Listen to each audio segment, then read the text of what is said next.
നമസ്കാരം. Voters choice 2024 ഏവർക്കും സ്വാഗതം. നമ്മൾ കേരളത്തിലെ ലോക്സഭാ മണ്ഡലങ്ങളിലൂടെ വിശദമായ ചർച്ചയുമായി മുന്നോട്ട് പോയി. ഇപ്പോൾ മത്സരചിത്രം ഏറെക്കുറെ വ്യക്തമായി കഴിഞ്ഞു. ആരൊക്കെയാണ് മത്സര രംഗത്തുള്ളത്, സ്ഥാനാർത്ഥികളെക്കുറിച്ചുള്ള വിവരങ്ങളെല്ലാം നമുക്ക് മുന്നിലേക്ക് എത്തിക്കഴിഞ്ഞു. ഇനി ഓരോ മുന്നണിയുടെയും സാധ്യതകൾ, അവർ നേരിടുന്ന വെല്ലുവിളികൾ സമഗ്രമായി നമുക്ക് ചർച്ച ചെയ്യാം. ഏവർക്കും സ്വാഗതം. ഇന്ന് നമ്മോടൊപ്പം ചേരുന്നു രാഷ്ട്രീയ നിരൂപകൻ advocate A Jayashankar, Kerala Kaumudi associate editor V S Rajesh, ഒപ്പം കേരള കൗമുദി ഡെപ്യൂട്ടി എഡിറ്ററും തിരുവനന്തപുരം ബ്യൂറോ ചീഫുമായ എ സി റജി. ഏവർക്കും സ്വാഗതം ഈ ചർച്ചയിലേക്ക്. നമുക്കിന്ന് ചർച്ച ചെയ്യാം UDF കുറിച്ച്. UDF കരുത്തും ഒപ്പം തന്നെ നേരിടുന്ന വെല്ലുവിളികളും എന്തൊക്കെയെന്ന് നോക്കാം. അഡ്വക്കേറ്റ് ജയശങ്കർ, കഴിഞ്ഞ തവണത്തെ സ്കോർ നോക്കുമ്പോൾ 20-ൽ 19 നേടി. ഒരെണ്ണം മാത്രമാണ് ഇടതുപക്ഷത്തിന് UDF വിട്ടുകൊടുത്തത്. അന്ന് പ്രത്യേക രാഷ്ട്രീയ സാഹചര്യമുണ്ടായിരുന്നു, ഇന്ന് അതിൽ മാറ്റമുണ്ടായെന്ന് പറയപ്പെടുകയും ചെയ്യുന്നുണ്ട്. എങ്ങനെയാണ് നമുക്ക് ചർച്ച തുടങ്ങുമ്പോൾ UDF സാധ്യതകളെക്കുറിച്ച് പറയുമ്പോൾ? അല്ല, കഴിഞ്ഞ തവണ UDF 19 സീറ്റ് കിട്ടി എന്നുള്ളത് ശരിയാണ്. അല്പം കൂടി ശ്രമിച്ചിരുന്നെങ്കിൽ 20 സീറ്റ് കിട്ടുമായിരുന്നു. 20 സീറ്റും ജയിക്കാൻ പറ്റുന്ന ഒരു രാഷ്ട്രീയ സാഹചര്യം കേരളത്തിലുണ്ടായിരുന്നു. അതിൽ പ്രധാനമായിട്ടുള്ളതെന്ന് വെച്ചാൽ ന്യൂനപക്ഷ വോട്ടുകളുടെ വലിയ കേന്ദ്രീകരണം UDF അനുകൂലമായിട്ടുണ്ടായി. ക്രിസ്ത്യൻ മുസ്ലിം വോട്ടർമാരിൽ ഏറെക്കുറെ 90%-ലധികം, അല്ലെങ്കിൽ 95%-ഓളം UDF തന്നെ വോട്ട് ചെയ്തു. അതൊരു പ്രധാനപ്പെട്ട ഘടകമാണ്. കാരണം ന്യൂനപക്ഷ സമുദായങ്ങളുടെ ഇടയിൽ വലിയ ആശങ്കയുണ്ടായിരുന്നു. വീണ്ടും നരേന്ദ്രമോദിയുടെ നേതൃത്വത്തിൽ BJP സർക്കാർ വരികയാണെങ്കിൽ അവരുടെ താല്പര്യങ്ങൾക്ക് വളരെ വളരെ ഹാനികരമായിരിക്കും എന്ന ഒരു തിരിച്ചറിവ് ഈ വിഭാഗക്കാരുടെ ഇടയിലുണ്ടായിരുന്നു. അപ്പോൾ അങ്ങനെ ഒരു സാഹചര്യത്തിൽ ന്യൂനപക്ഷങ്ങളുടെ താല്പര്യങ്ങൾ സംരക്ഷിക്കുന്നതിന് കോൺഗ്രസ് നയിക്കുന്ന UDF ആണ് കൂടുതൽ ഗുണകരമാകുക എന്ന ഒരു തിരിച്ചറിവിനെ തുടർന്നാണ് അവർ ആ രീതിയിൽ കൂട്ടിയത്. രണ്ടാമത് രാഹുൽ ഗാന്ധി തന്നെ വയനാട്ടിൽ മത്സരിച്ചു. അപ്പോൾ ഇന്ത്യൻ പ്രധാനമന്ത്രിയാകാൻ പോകുന്ന ആൾ എന്നുള്ള ഒരു സാഹചര്യം ഉണ്ടായിരുന്നു. അത് വേറൊരു തരത്തിൽ കൂടി UDF ഗുണകരമായി. കാരണം മലബാറിൽ മുസ്ലിം ലീഗും കോൺഗ്രസും തമ്മിൽ ചില അഭിപ്രായ വ്യത്യാസങ്ങളുണ്ടായിരുന്നു. ചില മണ്ഡലങ്ങളിലെങ്കിലും കോൺഗ്രസ്സുകാർ ലീഗിന് വിപരീതമായിട്ട് പ്രവർത്തിക്കുന്നു. അതിന് ലീഗുകാർ മറ്റ് ചില മണ്ഡലങ്ങളിൽ പ്രതികാരം ചെയ്യുമെന്നൊക്കെയുള്ളൊരു തോന്നലുണ്ട്. പക്ഷേ രാഹുൽ ഗാന്ധി വന്നതോടെ ആ ഒരു ചിന്താഗതി മാറി. അത് മൊത്തത്തിൽ UDF വളരെ ഗുണകരമായി. മൂന്നാമത് ശബരിമല സൃഷ്ടിച്ച വലിയൊരു വിപരീത വികാരമുണ്ടായിരുന്നു. അത് LDF എതിരായിട്ട് ഉള്ളൊരു വികാരമായിരുന്നു. ചില പ്രത്യേക സമുദായങ്ങൾ UDF തന്നെ സപ്പോർട്ട് ചെയ്തു. കാരണം BJP വോട്ട് ചെയ്താൽ LDF തോൽപ്പിക്കാൻ പറ്റുകയില്ല എന്ന് തോന്നിയിട്ട്. പക്ഷേ മറ്റ് ചില വിഭാഗങ്ങൾ സ്വാഭാവികമായിട്ട് BJP വോട്ട് ചെയ്തു. കാരണം BJP ആണല്ലോ ഈ ശബരിമല സമരം മുന്നോട്ട് കൊണ്ടുപോയത്. അപ്പോൾ ഇങ്ങനെ പലതരത്തിലുള്ള വോട്ടിങ് വന്നു. പിന്നെ മറ്റൊരു ഘടകം എന്ന് പറയുന്നത് BJP വോട്ടുകൾ വർദ്ധിച്ചു. അത് UDF വേറെ തരത്തിൽ ഗുണകരമായി. കാരണം ഹിന്ദു വോട്ട് എന്ന് പറയുന്നത് ഭൂരിപക്ഷവും സാധാരണ LDF കിട്ടുക. അപ്പോൾ അതിന് വലിയൊരു ചോർച്ചയുണ്ടായി. നമ്മൾ ഈ ആറ്റിങ്ങൽ മണ്ഡലത്തിൽ മാത്രം എടുത്ത് നോക്കിയാൽ മനസ്സിലാവും. അവിടെ G. ബാലേന്ദ്രനും ബിന്ദു കൃഷ്ണയ്ക്ക് കിട്ടിയ വോട്ടിൽ നിന്ന് വലിയ വ്യത്യാസം, വലിയ വർധനവ് അടൂർ പ്രകാശിനും ഉണ്ടായില്ല. പക്ഷേ BJP സ്ഥാനാർത്ഥി കണ്ടമാനം വോട്ട് പിടിച്ചപ്പോൾ ശോഭാ സുരേന്ദ്രൻ പിടിച്ച വോട്ടാണ് സത്യത്തിൽ സമ്പത്തിനെ തോൽപ്പിച്ചത്. അപ്പോൾ ഇതുപോലെയുള്ള വോട്ടിങ്ങിലുള്ള പല ശോഭാ സുരേന്ദ്രൻ 2,48,000 വോട്ട് പിടിച്ചു എന്നുള്ളതല്ല, പിടിച്ച വോട്ടിൽ അധികവും LDF നിന്ന് പിടിച്ചു എന്നുള്ളതാണ്. അപ്പോൾ ആ വോട്ട് അത് മാത്രമല്ല ഹിന്ദു വോട്ടാണ്. അങ്ങനെ വലിയ ഒരു വിപരീത വികാരം LDF എതിരായിട്ടുണ്ടായിരുന്നു. LDF എതിരായിട്ടുള്ള നെഗറ്റീവ് വോട്ടാണ് സത്യത്തിൽ UDF ജയിപ്പിച്ചത്. സത്യത്തിൽ UDF 19 അല്ലെങ്കിൽ 20 സീറ്റ് ജയിക്കാനുള്ള ഒരു ആൾബലം ജനസംഖ്യാനുപാതികമായിട്ട് കേരളത്തിലില്ല.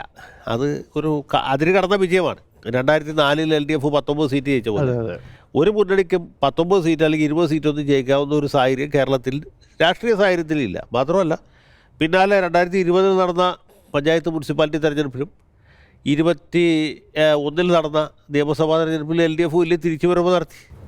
അപ്പോൾ ഇത് കാണിക്കുന്നത് ഈ വോട്ടുകൾ ഒരു ഭാഗത്ത് മറുഭാഗത്തേക്ക് ഷിഫ്റ്റ് ചെയ്യുന്നത് സ്വാഭാവികമാണ്. അതാണല്ലോ നമ്മൾ ജനാധിപത്യം എന്ന് പറയുന്നത്. കൊല്ലം കോൺഗ്രസിന് വോട്ട് ചെയ്തവർ അടുത്ത തവണ കോൺഗ്രസിന് വോട്ട് ചെയ്താൽ പിന്നെ ഒരു തവണ ഇലക്ഷൻ നടത്തിയാൽ മതിയല്ലോ.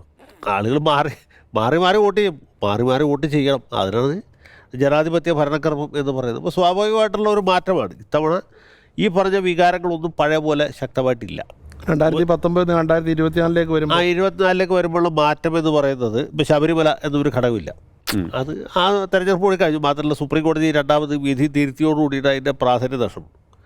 പിന്നെ രാഹുൽ ഗാന്ധി വീണ്ടും മത്സരിക്കുന്നുണ്ടെങ്കിലും ആ വികാരങ്ങൾ അത്രയും തീവ്രമല്ല. മാത്രമല്ല ഈ തെരഞ്ഞെടുപ്പിൽ വീണ്ടും BJP തന്നെ അധികാരത്തിൽ വന്നേക്കും ദേശീയ എന്നുള്ളത് തലത്തിലുള്ള ആ റിസൾട്ട് ഏറെക്കുറെ വ്യക്തമാണ്. എനിക്ക് തോന്നുന്നു 1984 രാജീവ് ഗാന്ധിയുടെ നേതൃത്വത്തിലുള്ള കോൺഗ്രസ് ജയിച്ചതിന് ശേഷം ഇത്രയും ഏകപക്ഷീയമായൊരു തെരഞ്ഞെടുപ്പ് രാജ്യത്തിൻ്റെ ചരിത്രത്തിൽ ഉണ്ടായിട്ടില്ല, ഉണ്ടാവാൻ പോകുന്നില്ല. അത്രയും ഏകപക്ഷീയമാണ്. BJP തിരിച്ചു വരും, നരേന്ദ്രമോദി വീണ്ടും പ്രധാനമന്ത്രിയാവും എന്നുള്ളത് ഏതാണ്ട് നമ്മൾ ഈ റൈറ്റിംഗ് ഓൺ ദ വോൾ എന്ന് പറയില്ലേ, ചുവരെഴുത്ത് വളരെ വ്യക്തമാണ്. അപ്പോൾ ആ രീതിയിലേക്ക് പോകുമ്പോൾ പൊതുവെ ഈ രീതിയിലുള്ള ഒരു നൈരാശ്യബോധം ന്യൂനപക്ഷ സമുദായങ്ങളുടെ ഇടയിലുണ്ട്, പ്രത്യേകിച്ച് മുസ്ലിം ന്യൂനപക്ഷത്തിൻ്റെ ഇടയിലുണ്ട്. അവർ LDF പിന്തുണയ്ക്കുമോ അത് UDF പിന്തുണയ്ക്കുമോ എന്നുള്ളൊരു ചോദ്യം അവിടെയുണ്ട്. കൂടുതൽ പേര് UDF പിന്തുണയ്ക്കും എന്ന് വിചാരിക്കാം. പക്ഷേ എന്നാൽ പോലും ക്രിസ്ത്യൻ ന്യൂനപക്ഷത്തിൽ ആ രീതിയിലുള്ള ആശയങ്ങൾ ഇപ്പം അത്ര പ്രബലമല്ല. അവിടെയൊക്കെ വലിയ മാറ്റങ്ങൾ വരുന്നുണ്ട്. ആ വോട്ട് കഴിഞ്ഞ പഞ്ചായത്ത് തെരഞ്ഞെടുപ്പിലാവട്ടെ നിയമസഭാ തെരഞ്ഞെടുപ്പിലാവട്ടെ UDF കിട്ടിയിട്ടില്ല. ഇപ്പം ഈ തെരഞ്ഞെടുപ്പിൽ കിട്ടുമോ എന്നാണ് നമ്മൾ നോക്കേണ്ടത്. ഈ ന്യൂനപക്ഷ വോട്ടുകളുടെ കാര്യത്തിൽ UDF ആശങ്കയിലാണോ? UDF ആശങ്ക ഉണ്ടാകാവുന്ന ചില സാഹചര്യങ്ങളുണ്ട്, തീർച്ചയായിട്ടും ഉണ്ട്. കാരണം ന്യൂനപക്ഷ സമുദായക്കാർ ഇപ്പോൾ പഴയ പോലെ UDF വോട്ട് ബാങ്കല്ല, അവർ വോട്ട് മാറ്റി ചെയ്യുന്നുണ്ട്. മലപ്പുറം ജില്ലയിൽ ഒഴിച്ച് ഒരു സ്ഥലത്തും മുസ്ലിം വോട്ട് എന്ന് പറയുന്നത് UDF ബ്ലാങ്ക് ചെക്കല്ല. അവർ വോട്ട് ചെയ്യുകയോ ചെയ്യാതിരിക്കുകയോ ചെയ്യും, ചെയ്യാതെയും ഇരിക്കും. അതൊരു ഘടകമാണ്. വേറൊരു വിഷയം, ഇപ്പോൾ ഈ ന്യൂനപക്ഷ വോട്ടുകളുടെ കാര്യം പറഞ്ഞത് കൊണ്ട് തന്നെയാണ് നമുക്ക് ഒരു കാര്യം സൂചിപ്പിക്കാതെ പോകാൻ പറ്റില്ല. നമ്മുടെ CAA ഇത് കഴിഞ്ഞ ദിവസം തന്നെ വരികയാണ്. അതായത് തിരഞ്ഞെടുപ്പിന് തൊട്ട് മുൻപ് ഇനി ഏതാനും ദിവസങ്ങൾക്ക് തിരഞ്ഞെടുപ്പ് പ്രഖ്യാപിക്കുന്ന ഒരു സാഹചര്യം ഉണ്ടാകും. ഈ സമയത്ത് തന്നെ ഇതിലേക്ക് പോവുകയാണ്. ഇത് ന്യൂനപക്ഷ വോട്ടുകളുടെ ഒരു ധ്രുവീകരണം UDF അനുകൂലമാകുമോ, കേരളത്തിൽ LDF അനുകൂലമാകുമോ? അല്ല, അത് LDF UDF ഈ ന്യൂനപക്ഷ വോട്ടുകൾക്ക് വേണ്ടി വളരെയധികം പണിപ്പെട്ട് ശ്രമിച്ചുകൊണ്ടിരിക്കുകയാണ്. അതൊരു ഘടകമാണ്. UDF LDF രണ്ടുപേരും ഇതിൽ മത്സരിക്കുകയാണ്. ഈ CAA എതിർക്കുന്നതിൽ രണ്ട് മുന്നണികളും മത്സരിച്ചുകൊണ്ടിരിക്കുകയാണ്. മാത്രമല്ല കേരളത്തിൽ CAA നടപ്പാക്കില്ല എന്ന് നമ്മുടെ മുഖ്യമന്ത്രി പ്രഖ്യാപിക്കുകയും ചെയ്തിട്ട് സത്യത്തിൽ കേരള ഗവൺമെൻറ് അല്ല നമുക്ക് പാസ്പോർട്ട് ഇഷ്യൂ എന്ന് കേന്ദ്ര ഗവൺമെൻറ് അല്ലേ. അത് പാസ്പോർട്ട് കൊടുക്കുന്നതിനാണ് ഈ ഈ പൗരത്വ നിയമം എന്ന് പറയുന്നത് പാസ്പോർട്ട് കൊടുക്കാൻ വേണ്ടിയിട്ടാണ്. പാസ്പോർട്ട് ഇഷ്യൂ ചെയ്താണ് പൗരത്വ നിയമത്തിൻ്റെ പ്രധാന ജോലി. അപ്പോൾ ഇന്ത്യൻ പൗരത്വം ഈ പാസ്പോർട്ട് എനിക്ക് ഇഷ്യൂ ചെയ്യുന്നത് സെൻട്രൽ ഗവൺമെൻറ്റാണ്, നമുക്ക് എല്ലാവർക്കും ഇഷ്യൂ ചെയ്യുന്നത് സെൻട്രൽ ഗവൺമെൻറ്റാണ്. അപ്പോൾ സെൻട്രൽ ഗവൺമെൻറ്റാണ് നടപ്പാക്കാതിരിക്കുകയോ ചെയ്യേണ്ടത്. കേരള ഗവൺമെൻറ് പ്രത്യേകിച്ചൊന്നുമില്ല. എന്നാലും ഓരോരുത്തരും ഇതിനെ ശക്തമായിട്ട് എതിർക്കുന്നു. അപ്പോൾ അത് സാമുദായിക ധ്രുവീകരണം ഉണ്ടാക്കും എന്നുള്ള കാര്യം ഉറപ്പാണ്. ഘട്ടത്തിൽ ഹിന്ദു വോട്ടുകളെ മാത്രമല്ല, ഇപ്പോൾ പഴയ പോലെ അല്ല, ആ വോട്ടിൻ്റെ രീതികളൊക്കെ മാറി. ഈ ക്രിസ്ത്യൻ സമുദായത്തിൽ തന്നെ മുസ്ലിം വോട്ടുകൾ അവിടെ നിൽക്കട്ടെ, മുസ്ലിം വോട്ടുകൾ UDF LDF അനുകൂലമായേക്കാം. പക്ഷേ ഈ പൗരത്വ നിയമ ഭേദഗതിയെ ഇങ്ങനെ കണ്ടുമുട്ടി എതിർക്കുന്നത് ക്രൈസ്തവ ന്യൂനപക്ഷത്തിനിടയിൽ ആ രീതിയിലുള്ള സ്വീകാര്യതയില്ല. നമ്മൾ ഈ പൗരത്വ നിയമ ഭേദഗതി നടക്കുന്ന അതിൻ്റെ സമരം നടക്കുന്ന സമയത്ത് ഞാനിതിലൊക്കെ പ്രസംഗിക്കാൻ ചേർന്ന ആളാണ്. അന്ന് ശ്രദ്ധിച്ച ഒരു പ്രധാനപ്പെട്ട കാര്യം, ഈ ക്രിസ്ത്യൻ സമുദായത്തിൽപ്പെട്ട മതമേലധ്യക്ഷന്മാരോ വൈദികരോ അല്ലെങ്കിൽ സമൂഹത്തിലെ പ്രധാന വ്യക്തികളോ ആരും ഇതുമായിട്ട് ഒരു തരത്തിൽ സഹകരിച്ചില്ല എന്നുള്ളതാണ്. ഇപ്പോൾ D കുര്യാക്കോസ് തൊടുപുഴ വെച്ച് നടത്തിയ വലിയ മഹാസമ്മേളനത്തിൽ D കുര്യാക്കോസുണ്ട്, അവിടുത്തെ അത്യാവശ്യം കതറിട്ട കോൺഗ്രസ്സുകാരുണ്ട് ക്രിസ്ത്യൻസ്. അല്ലാതെ ക്രിസ്ത്യൻ സമുദായത്തിൽപ്പെട്ട പ്രമുഖ വ്യക്തികൾ ആരും ഇതുമായിട്ട് ഒരു വിധത്തിലും സഹകരിക്കുന്നില്ല. അപ്പോൾ അവരെ സംബന്ധിച്ചോളം ഇത് സമരം അനാവശ്യമാണെന്നൊരു തോന്നൽ നേരത്തെയുണ്ട്. അപ്പോൾ ഈ രീതിയിലൊക്കെ സാമുദായിക വികാരം ആളി കത്തിച്ചാൽ അതിൻ്റെ പ്രത്യാഘാതം എന്തായിരിക്കും എന്നുള്ള ചോദ്യമുണ്ട്. നമ്മളിപ്പോൾ അത് ആരെ അനുകൂലമായിട്ട് ബാധിക്കും ആരെ പ്രതികൂലമായിട്ട് ബാധിക്കും എന്നുള്ള വേറെ ചോദ്യമാണ്. പക്ഷേ ആ രീതിയിൽ നമ്മൾ ഉദ്ദേശിച്ച രീതിയിലുള്ള ഒരു ധ്രുവീകരണം ആയിരിക്കില്ല ചിലപ്പോൾ നടക്കും. അത് എനിക്ക് തോന്നുന്നു ഈ ഓരോ മണ്ഡലം വെച്ച് നമ്മൾ നോക്കുമ്പോഴത്തേനും പലതും വ്യത്യസ്ത രീതിയിലേക്ക് പോകും. ഒരു എക്സാമ്പിൾ നോക്കിയാൽ പല മണ്ഡലങ്ങളിലും പല രീതിയിൽ പോകാനുള്ള സാധ്യതയുണ്ട്. പക്ഷേ ഇതൊരു പ്രധാനപ്പെട്ട ഘടകമാണ് ന്യൂനപക്ഷ വോട്ടുകളുടെ കേന്ദ്രീകരണം. UDF കഴിഞ്ഞ കൊടുത്ത പോലെ പ്രതീക്ഷിക്കാൻ പറ്റില്ല. പിന്നെ ശബരിമല പോലുള്ള വൈകാരികമായിട്ടുള്ള വിഷയങ്ങളില്ല. പക്ഷേ UDF അനുകൂലമായൊരു പ്രധാന ഘടകം എന്താ വെച്ചാൽ ഈ LDF സർക്കാരിനോട് ജനങ്ങളുടെ ഇടയിൽ വലിയൊരു വിപ്രതിപത്തിയുണ്ട്. അത് ഏത് സർക്കാരിനും 5 കൊല്ലം ഭരിക്കുമ്പോൾ ജനങ്ങളൊരു മാനസികമായിട്ട് എതിരാവും. പക്ഷേ ഈ സർക്കാരിനെ പറ്റിയിട്ടുള്ള ചില പ്രധാനപ്പെട്ട കുഴപ്പങ്ങൾ, ഒന്ന് ഈ SFIക്കാർ DYFIക്കാരൊക്കെ നടത്തുന്ന അക്രമോത്സുകമായിട്ടുള്ള സമരങ്ങൾ, അനാവശ്യ സമയത്ത് നടത്തുന്ന ബലപ്രയോഗം. പണ്ട് CITUകാരാണ് ഇതുപോലുള്ള ഗുണ്ടായുസം കാണിച്ചിട്ട് ആളുകളെ വെറുപ്പിച്ചത്. ഇപ്പോൾ അത് ഈ യുവജന സംഘടനകൾ വിദ്യാർത്ഥി സംഘടന ഏറ്റെടുത്തിരിക്കും. അവസാന കലോത്സവത്തിൽ വരെ നമ്മൾ കണ്ടു കഴിഞ്ഞു. അതൊരു ഘടകമാണ്. അതുപോലെ തന്നെ അല്ലെങ്കിൽ അതിനേക്കാൾ കൂടുതലായിട്ട് ഇപ്പോൾ ഈ ക്ഷേമ പെൻഷനുകൾ മുടങ്ങുന്നു.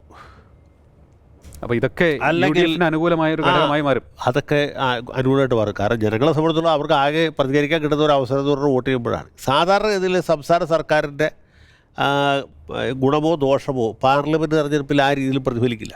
കാരണം ഇത് കേന്ദ്രത്തിലേക്കുള്ള വോട്ടാണ്. പക്ഷേ ഇത്തവണത്തെ ഒരു പ്രത്യേകത, ഇങ്ങനെയുള്ള ഘടകങ്ങൾ കൊണ്ട് ജനങ്ങളാകെ പൊറുതിമുട്ടിയിരിക്കണം. അതിന് പുറമെ കടുത്ത ചൂടാണ്, വരൾച്ചയിലേക്ക് പോകുകയാണ്. കുടിവെള്ളക്ഷാമം വളരെ പ്രധാനമായിരിക്കും. കുടിവെള്ളക്ഷാമം കൊണ്ട് പാർലമെൻറ്റ് തെരഞ്ഞെടുപ്പ് തോറ്റുപോയ സ്ഥാനാർത്ഥികൾ വരെയുണ്ട്. സത്യത്തിൽ പാർലമെൻറ്റ് തെരഞ്ഞെടുപ്പ് കുടിവെള്ളക്ഷാമം തമ്മിൽ ഒരു ബന്ധമില്ല. പക്ഷേ ആളുകൾക്ക് ആ സമയത്ത് നമുക്ക് പ്രതിഷേധിക്കാൻ കിട്ടുന്ന ആരെയാണ്? സ്ഥലം പാർലമെൻറ്റ് മെമ്പറാണ്. അപ്പോൾ താൻ പാർലമെൻറ്റ് മെമ്പറായിട്ട് എന്തുകൊണ്ട് കുടിവെള്ളക്ഷാമം പരിഹരിച്ചില്ല എന്ന് ചോദിച്ചിട്ടുണ്ട്. അല്ല, ആ നിലയ്ക്ക് നോക്കുമ്പോൾ ഈ 19-1 ഇത്തവണ ആവർത്തിക്കൂ? 19-1 ആവർത്തിക്കാനുള്ള സാധ്യത വളരെ കുറവാണ്. പക്ഷേ UDF-ന് വേറൊരു അഡ്വാൻറ്റേജ്, ഇപ്പോൾ ഈ LDF സർക്കാരിന് വികാരം ഒരു ഘടകം, ഇപ്പോൾ ഈ SFI-കാരുടെ അക്രമം, അല്ലെങ്കിൽ ക്ഷേമ പെൻഷനുകൾ മുടങ്ങുന്നത്, അതുമല്ലെങ്കിൽ നിത്യോപയോഗ സാധനങ്ങളുടെ വില വർധനവ്, ഈ മാവേലി സ്റ്റോറുകളുടെ പ്രവർത്തനം താളം തെറ്റി, ഇതൊക്കെ ജനങ്ങളെ ബാധിക്കും. റേഷൻ കടയിൽ ആവശ്യ സാധനങ്ങൾ കിട്ടുന്നില്ല. ഇങ്ങനെയൊക്കെ വരുമ്പോൾ ജനങ്ങൾ സ്വാഭാവികമായിട്ടും അസ്വസ്ഥരാകും. അതുപോലെ വേറൊരു പ്രധാനപ്പെട്ട സംഗതി എന്ന് പറയുന്നത് ഈ കേരളീയം പോലെയുള്ള പരിപാടികൾ. ഖജനാവിൽ ഒരു പൈസ ഇല്ല എന്ന് പറയുന്ന സമയത്ത് തന്നെ കേരളീയം നടത്തും. നവകേരള സദസ്സ് എന്ന് പറഞ്ഞ് 140 മണ്ഡലങ്ങളിലും മന്ത്രിമാർ ആനയും അമ്പാരിയും ആലവട്ടവും വെഞ്ചാപുരവുമായിട്ട് സഞ്ചരിക്കുന്നു. എന്നിട്ട് അതിന് യാത്രപ്പടി ഖജനാവിൽ എഴുതി എടുക്കുന്നു. ശമ്പളം കൊടുക്കാൻ പൈസയില്ല. ശമ്പളം മുടങ്ങിയത് എവിടെയെങ്കിലും കേട്ടിട്ടുണ്ടോ? വിശ്വാസ മേനോൻ നമ്മുടെ ശിവദാസ മേനോൻ ധനകാര്യമന്ത്രി ആയിരിക്കുമ്പോൾ ട്രഷറി ബാൻ ഉണ്ടായിരുന്നു. 26 ദിവസം ട്രഷറി ബാനായിരുന്നു. പക്ഷേ അതുപോലും സർക്കാർ ഉദ്യോഗസ്ഥന്മാർക്ക് ശമ്പളം കിട്ടിയിരുന്നു. ഇപ്പോൾ ശമ്പളം മുടക്കുന്നു, ശമ്പളം താമസിക്കുന്നു. ഇത് ഒരിക്കലും ഇല്ലാത്ത കാര്യങ്ങളാണ്. അപ്പോൾ ഇങ്ങനെ ഒരു ഭാഗത്തെ കൂടി വലിയ ധൂർത്ത് അനാമത്ത് നടക്കുന്നു. അതേ സമയത്ത് തന്നെ ജനങ്ങൾ വളരെയധികം ബുദ്ധിമുട്ടുന്നു. അവർക്ക് സർക്കാർ ഉദ്യോഗസ്ഥന്മാർക്ക് ശമ്പളം പോലും സമയത്തിന് കിട്ടാത്ത തോതിൽ സാമ്പത്തിക പ്രതിസന്ധി വളരും. അപ്പോൾ ജനങ്ങൾക്ക് സ്വാഭാവികമായിട്ടും ഉള്ള ഒരു വിപ്രതിപത്തി വലിയ എതിർപ്പായിട്ട് മാറും. അതാണ് UDF-ൻ്റെ ഏറ്റവും വലിയ ട്രംപ് കാർഡ്. പക്ഷേ അത് എത്രത്തോളം UDF-ന് അത് ക്യാഷ് ബാക്ക് ചെയ്യാൻ പറ്റുന്നുണ്ട്? അതെ, അത് UDF-നെ സംബന്ധിച്ചുള്ള ഒരു വലിയ പ്രശ്നമാണ്. ഇപ്പോൾ LDF ആണെങ്കിൽ ഇതുപോലൊരു കാര്യത്തിൽ വളരെയധികം രാഷ്ട്രീയ മുതലെടുപ്പ് നടത്തും. ഓരോ ചെറിയ കാര്യവും അവർ ഭയങ്കരമായിട്ട് പ്രസിപ്പിറ്റേറ്റ് ചെയ്യും. ഇല്ലാത്ത കാര്യങ്ങൾ പോലും ഉണ്ടാക്കിക്കൂട്ടും. ഇപ്പോൾ സിദ്ധാർത്ഥൻ്റെ മരണം പോലൊരു വിഷയം വരുന്നു. അത് ജനമനസാക്ഷിയെ ഞെട്ടിച്ചൊരു സംഭവമല്ലേ, ചെറുപ്പക്കാരൻ. അതിൽ SFI പോലെ ഒരു വിപ്ലവ വിദ്യാർത്ഥി സംഘടനയ്ക്കുള്ള അനിഷേധ്യമായ പങ്ക് ആർക്കും നിഷേധിക്കാൻ പറ്റില്ല. അങ്ങനെ ഒരു സാഹചര്യം ഉണ്ടാകുമ്പോൾ ഇവിടെ കോൺഗ്രസ്സുകാർക്ക് അതൊന്നും ക്യാഷ് ചെയ്യാൻ പറ്റുന്നില്ല. പിന്നെ ജനങ്ങൾ തന്നെ കണ്ടറിഞ്ഞ് ചെയ്യുമെന്ന പ്രതീക്ഷയിൽ മാത്രമാണ് ഇവർ ജീവിക്കുന്നത്. ആ കേസിൽ CBIക്ക് വിട്ടു എന്നുള്ളത് സമീപകാലത്ത് CBIക്ക് വിട്ടു എന്നുള്ള ചെറിയൊരു ആശ്വാസമാണ്. അതുകൂടി ഇല്ലാതെ വലിയ ബുദ്ധിമുട്ടിലേക്ക് പോയത്. അത് അവസാനം മുഖം രക്ഷിക്കാൻ. അതെ, അങ്ങനെയൊക്കെയുള്ള ഘടകങ്ങൾ ഈ LDF-ൻ്റെ നെഗറ്റീവായിട്ടുള്ള ഘടകങ്ങളാണ് സത്യത്തിൽ UDF-ന് ഗുണകരമായിട്ട് ചെയ്യാവുന്ന ഒരു കാര്യം. പിന്നെ UDF-ന് ശരിക്കും ഡെഫിനറ്റ് അഡ്വാൻറ്റേജ് എന്ന് പറയുന്നത് മിക്കവാറും സ്ഥാനാർത്ഥികളും സിറ്റിംഗ് MP-മാരാണ്. ഇപ്പോൾ 19 പേര് സിറ്റിംഗ് ആയിരുന്നല്ലോ, അതിൽ ചാഴികാടൻ മറുഭാഗത്തേക്ക് മാറി. അപ്പോൾ അത് ആ ഒരു സീറ്റ് ഇപ്പോൾ കോട്ടയത്ത് ജോസഫ് ഗ്രൂപ്പിന് കൊടുത്ത് അവിടെ ഒരു പുതുമുഖം എന്ന് വേണമെങ്കിൽ പറയാം. തനി പുതുമുഖമല്ല, അദ്ദേഹം നേരത്തെ പാർലമെൻറ്റ് മെമ്പറായിരുന്നിട്ടുള്ള ആളാണ്. KM ജോർജ് സാറിൻ്റെ മകനാണ്. അങ്ങനെയൊക്കെയുള്ള ചില സൗകര്യങ്ങൾ അദ്ദേഹത്തിനുണ്ട്. പിന്നെ ആലപ്പുഴയിലാണ് ഒരു സ്ഥാനാർത്ഥി വരുന്നത്. അത് KC വേണുഗോപാലാണ്. അദ്ദേഹം പലതവണ അവിടെ നിന്ന് ജയിച്ചിട്ടുള്ള ആളാണ്. ആലപ്പുഴയുടെ കാര്യത്തിൽ ആലപ്പുഴയാണ് കഴിഞ്ഞ തെരഞ്ഞെടുപ്പിൽ LDF-ന് കിട്ടിയ ഏക സീറ്റ്. ആ മണ്ഡലത്തെ എങ്ങനെയായിരിക്കും? KCക്ക് വിജയസാധ്യതയുണ്ടോ? KC വേണുഗോപാൽ വലിയ അഭ്യാസിയാണ്. അദ്ദേഹത്തിന് പൈസയ്ക്ക് യാതൊരു ക്ഷാമവുമില്ല, ആൾ സ്വാധീനമുണ്ട്. ആലപ്പുഴയിൽ നേരത്തെ MLA ആയിരുന്ന ആളാണ്, MP ആയിരുന്ന ആളാണ്. മണ്ഡലത്തിൽ അങ്ങോളം ഇങ്ങോളം വ്യക്തിപരമായിട്ട് ബന്ധമുള്ള ആളാണ്. പിന്നെ കോൺഗ്രസ് മെഷീനറിയെ നന്നായിട്ട് പ്രവർത്തിപ്പിക്കാൻ കഴിവുള്ള ആളാണ്. അങ്ങനെ ഈ കോൺഗ്രസിൻ്റെ മിക്കവാറും സ്ഥാനാർത്ഥികൾ താപ്പാനകളാണ്. ഈ ഒരു നരേഷനുണ്ടല്ലോ, രാജ്യസഭാ സീറ്റ് കളഞ്ഞിട്ടാണ് വരുന്നത്. അതൊക്കെ ഇവരുടെ വ്യാഖ്യാനമല്ലേ. അതും ജനങ്ങൾ ആ രീതിയിൽ. അപ്പോൾ ഇവിടെ എത്ര പേരാണ് MLA സ്ഥാനം അപകടത്തിലാക്കിയിട്ട് മത്സരിക്കുന്നത്? തിരിച്ചു ചോദിച്ചൂടെ? ഇതേ ചോദ്യം തിരിച്ചു ചോദിച്ചൂടെ? MLA സ്ഥാനം അപകടത്തിലാക്കിയിട്ട് കോൺഗ്രസ്സുകാരന് ഉള്ളിൽ തന്നെ KCയെ തോൽപ്പിക്കാൻ ആഗ്രഹിക്കുന്ന ഒരു സംഘം ഉണ്ട്. അല്ല, അതുണ്ടാവും. അത് കോൺഗ്രസ് എല്ലാ സ്ഥാനാർത്ഥികൾക്കും സ്വന്തം പാർട്ടിയിലുള്ളത്ര എതിർപ്പ് പുറത്തുണ്ടാവില്ല. പക്ഷേ എനിക്ക് തോന്നുന്നു KC വേണുഗോപാലിൻ്റെ ഒരു ഇമേജ് കഴിഞ്ഞ കുറച്ച് നാളായിട്ടൊന്ന് കോൺഗ്രസ്സുകാർക്കിടയിൽ ഒന്ന് മെച്ചപ്പെട്ടതായിട്ടൊരു ശ്രുതിയുണ്ട്. KC വേണുഗോപാൽ മറ്റേ എന്താണ് നമ്മുടെ സോളാർ വിഷയത്തിൽ പെട്ട് നിൽക്കുമ്പോൾ പോലും പുള്ളി ജയിച്ചല്ലോ. അന്ന് തോക്കണമെങ്കിൽ അന്ന് തോക്കണമായിരുന്നു. അന്ന് പോലും ജയിച്ച ആളാണ്. അപ്പം പുള്ളി വലിയൊരു സംഘടനാ ചുമതലയുള്ള ജനറൽ സെക്രട്ടറി സംഘടന ഇല്ലാതായിക്കൊണ്ടിരിക്കുന്ന അവസ്ഥയുണ്ട്. അതെ, അത് സംഘടനാപരമായിട്ടുള്ള വിഷയമാണ്. പക്ഷേ എന്നാലും സംഘടനാ ചുമതല ഉള്ള ജനറൽ സെക്രട്ടറി എന്നുള്ളതിനേക്കാൾ ഉപരി കർണാടകത്തിന്റെ ചുമതലയുള്ള ആളെന്നുള്ളതാണ് പുള്ളിയുടെ മറ്റു തരത്തിലുള്ള ഭരണമുള്ള പിന്നെ വയനാടിൻ്റെയും കൂടെ പുള്ളിക്ക് ശ്രദ്ധിക്കണം. അതെ, വയനാടിൻ്റെ കൂടി അല്ല, ഒരുപാട് കാര്യങ്ങളുണ്ട് ഞാൻ പറഞ്ഞത്. അപ്പോൾ KC വേണുഗോപാൽ എന്ന് പറഞ്ഞാൽ ചെറിയ ആളല്ല. പുള്ളി വരുമ്പോൾ തന്നെ അവിടെ മത്സരം ടൈറ്റായി. അതെ, മത്സരം ടൈറ്റായി എന്നുള്ളതിനപ്പുറത്തേക്ക് അതൊരു ഒരു അഡ്വാൻറ്റേജിലേക്ക് പോകുന്നുണ്ടോ? എഡ്ജ് അല്ല, എഡ്ജ് എന്ന് വെച്ചാൽ തിരുവിതാംകൂർ ഭാഗത്ത് UDF ഒരു ഡെഫിനറ്റ് അഡ്വാൻറ്റേജ് ഉണ്ട്. ഇപ്പോൾ ഇവിടെ നിന്ന് തൊട്ട് ഏതാണ്ട് ചാലക്കുടി വരെയുള്ള മണ്ഡലങ്ങൾ പരിശോധിച്ചാൽ, തിരുവനന്തപുരം തൊട്ട് ചാലക്കുടി വരെ നോക്കിക്കഴിഞ്ഞാൽ LDF താരതമ്യേന ദുർബലരായ സ്ഥാനാർത്ഥികളാണ് ഫീൽഡ് ചെയ്തിട്ടുള്ളത്. അതെ, പിന്നെ വടക്കോട്ടൊക്കെയാണ് കുറച്ചുകൂടി ഭേദപ്പെട്ട ആളുകളെ കൊണ്ടുവന്നിട്ടുള്ളത്. അപ്പോൾ ശരിക്കും പറഞ്ഞാൽ ഇങ്ങനെ ഒരു വലിയ LDF ഒരു പ്രതിസന്ധി, UDF ഒരു അഡ്വാൻറ്റേജ് എന്ന് വെച്ചാൽ മിക്കവാറും സിറ്റിംഗ് MP മാരാണ്. ഇപ്പോൾ കോഴിക്കോട് എന്ന് പറഞ്ഞാൽ സാധാരണ ഇതിൽ LDF ജയിക്കാവുന്ന സീറ്റാണ്, UDF ജയിക്കാൻ പറ്റാത്ത സീറ്റാണ്. പക്ഷേ അവിടെ 3 തവണ ജയിച്ച് MK രാഘവൻ വീണ്ടും മത്സരിക്കുകയാണ്. അതെ, അത് എന്തെങ്കിലും ഒരു വിരുദ്ധ വികാരം അവിടെ കോഴിക്കോട് നിലനിൽക്കാൻ സാധ്യതയുണ്ടോ? MK രാഘവനെതിരെ വന്നേക്കാളും എത്രയോ വലിയ വിരുദ്ധ വികാരം വിളംബര കരീമിനെതിരെ വരും. അതൊരു ഘടകമല്ലേ. അവിടെ മാർക്സിസ്റ്റ് പാർട്ടിക്കുള്ള അകത്തുള്ള പോലുള്ള വേലവെപ്പ് കോൺഗ്രസ്സിലില്ല. പിന്നെ MK രാഘവൻ്റെ ഒരു സൗകര്യമുണ്ട്, കോഴിക്കോട്ടെ എല്ലാ കോൺഗ്രസ്സുകാരും പുള്ളിക്കെതിരാണ്. അതുകൊണ്ട് ഇനിയിപ്പോൾ ആരും പുതിയ ശത്രുക്കളുടെ ആരും ആവശ്യമില്ല. നിലവിൽ തന്നെ ഈ കോൺഗ്രസ്സുകാരെന്ന് ഞാൻ ഉദ്ദേശിക്കുന്ന കതറിട്ട് നടക്കുന്ന ആൾക്കാരാണ്. അവരൊക്കെ പുള്ളിക്ക് പണ്ടും എതിരാണ്, ഇപ്പോഴും എതിരാണ്, എപ്പോഴും എതിരായിരിക്കും. അതുകൊണ്ട് അതൊരു ബുദ്ധിമുട്ടായിട്ട് കണക്കാക്കേണ്ടതില്ല. എല്ലാ തവണ എതിരായിട്ടുള്ള ആൾക്കാരെ കോൺഗ്രസിനുള്ള ഡിസഡ്വാൻറ്റേജ് എന്താണ്? ഇവരുടെ തമ്മിലടി ഇപ്പോൾ പ്രതിപക്ഷ നേതാവും KPCC പ്രസിഡന്റ് തമ്മിലുള്ള അല്ല, കോൺഗ്രസിനെ സംബന്ധിച്ചുള്ള ഇതൊക്കെ ഏത് കാലത്തുണ്ടാവും. പ്രതിപക്ഷ നേതാവും KPCC പ്രസിഡന്റ് തമ്മിൽ ഒരിക്കലും ഐക്യത്തോടെ പ്രവർത്തിച്ച് ചരിത്രം പാർട്ടിയില്ല. കാരണവരും ആന്റണിയും തമ്മിലായിരുന്നു. അന്ന് പിന്നെ ആശയപരമായിട്ടുള്ള അഭിപ്രായ വ്യത്യാസങ്ങളുണ്ടായിരുന്നു. ഇപ്പം അങ്ങനെയൊന്നുമില്ല. വ്യക്തിപരമായിട്ടുള്ള ഇഷ്ടാനിഷ്ടങ്ങളാണ് പ്രധാനം. പിന്നെ KPCC പ്രസിഡന്റ് ആരായാലും പ്രതിപക്ഷ നേതാവ് ആരായാലും അതൊന്നും തെരഞ്ഞെടുപ്പിൽ അങ്ങനെ ബാധിക്കില്ല. ഇപ്പം തെന്നല ബാലകൃഷ്ണമുള്ള KPCC പ്രസിഡന്റും AK ആന്റണി പ്രതിപക്ഷ നേതാവായിരുന്ന കാലത്താണല്ലോ കോൺഗ്രസിന്റെ ഏറ്റവും വലിയ വിജയം ഉണ്ടായിരുന്നു. രണ്ടുപേരുടെ കഴിവുകൊണ്ടോ മഹാത്മ്യം കൊണ്ടോ സംഭവിച്ചല്ല, ആളുകൾ വോട്ട് ചെയ്ത്. അതെ, അത് തെരഞ്ഞെടുപ്പ് കഴിഞ്ഞ് പ്രതിപക്ഷ നേതാവായിരുന്ന ആന്റണി മുഖ്യമന്ത്രിയായ അതേ ദിവസം തന്നെ KPCC പ്രസിഡന്റായിരുന്ന തെന്നല ബാലകൃഷ്ണപിള്ളയ്ക്ക് സീറ്റ് നഷ്ടപ്പെട്ടു, അദ്ദേഹത്തിൻ്റെ കസേര നഷ്ടപ്പെട്ടു. അദ്ദേഹം ഇന്ദിരാഭവനിൽ നിന്ന് ഓട്ടോറിക്ഷ വിളിച്ച് വീട്ടിലേക്ക് കൊണ്ടുപോകുന്നു, ഇല്ലേ? മുരളീധരൻ പ്രസിഡന്റ്. അപ്പോൾ ഇതാണ് കോൺഗ്രസ്സിൽ അതൊക്കെ സ്വാഭാവികമാണ്. പക്ഷേ കോൺഗ്രസിൻ്റെ ഒരു അഡ്വാൻറ്റേജ് എന്ന് പറഞ്ഞാൽ മിക്കവാറും എല്ലാ സ്ഥലത്തും സിറ്റിംഗ് MP മാരുണ്ട്. ഇപ്പോൾ രാജ്മോഹൻ ഉണ്ണിത്താൻ കാസർഗോട്ട് ശക്തമായിട്ട് നിൽക്കുകയാണ്. അതുപോലെ മിക്കവാറും സ്ഥലങ്ങളിലും പാലക്കാട്ട് ശ്രീകണ്ഠൻ. അതാണ് കോൺഗ്രസിൻ്റെ ഒരു അഡ്വാൻറ്റേജ്. പിന്നെ കോൺഗ്രസ് ആൻറ്റി ഇൻകംബൻസി എന്ന് പറയുന്ന സിറ്റിംഗ് MP മാർക്കില്ല. സിറ്റിംഗ് MP മാർക്ക് അങ്ങനെ ഇൻകംബൻസി കാര്യമായിട്ട് വരില്ല. ആൻറ്റി ഇൻകംബൻസി ഉള്ള 2 പേര്, ഒന്ന് നമുക്ക് എണ്ണി പറയാവുന്ന, ഒന്ന് കുടിക്കുന്നിൽ സുരേഷാണ്, മറ്റേ ആൻ്റണിയാണ്. പക്ഷേ ഇവർക്ക് 2 പേർക്കും ഒരു വലിയ സൗകര്യമുണ്ട്, ഈ മണ്ഡലത്തിൻ്റെ ആ ഒരു സവിശേഷത കൊണ്ട്. ഇപ്പോൾ ആൻ്റണി വേറൊരു സ്ഥലത്താണെങ്കിൽ തോറ്റുപോയത്. പക്ഷേ സ്ഥലം പത്തനംതിട്ട ആയതുകൊണ്ട്, പിന്നെ എതിരാളികൾ അത്ര പ്രബലരല്ലാത്തതുകൊണ്ടും. പത്തനംതിട്ടയിൽ നമുക്ക് അങ്ങനെ തോമസ് ഐസക്കിനെ എഴുതി തള്ളാൻ പറ്റുമോ? തോമസ് ഐസക്കിനെ എഴുതി തള്ളാൻ പറ്റും. തോമസ് ഐസക്ക് നല്ല ഒരു സ്ഥാനാർത്ഥിയാണ്. നമ്മളിപ്പോൾ LDFനെ പറ്റി സംസാരിക്കുമ്പോഴാണ് കുറച്ചുകൂടി റെലവൻ്റ് ആയിട്ടുള്ളത്. ആൻ്റണിയേക്കാൾ എത്രയോ മികച്ച സ്ഥാനാർത്ഥിയാണ് തോമസ് ഐസക്ക്. അദ്ദേഹത്തിന് വളരെ നല്ല പ്രതിച്ഛായയുണ്ട്. കേരളത്തിൽ 10 കൊല്ലം മന്ത്രിയായിരുന്ന ആളാണ്. ഒരു അഴിമതി ആരോപണം ഇന്ന് വരെ ഉണ്ടാകാത്ത ആളാണ്.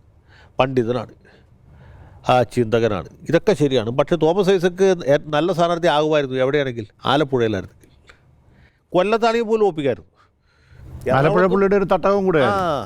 ഇതിൽ പ്രശ്നം പറ്റുന്നത് ഈ ശരിയായ കളിക്കാരനെ തെറ്റായ ഫീൽഡിൽ ഇറക്കി എന്നുള്ളതാണ്.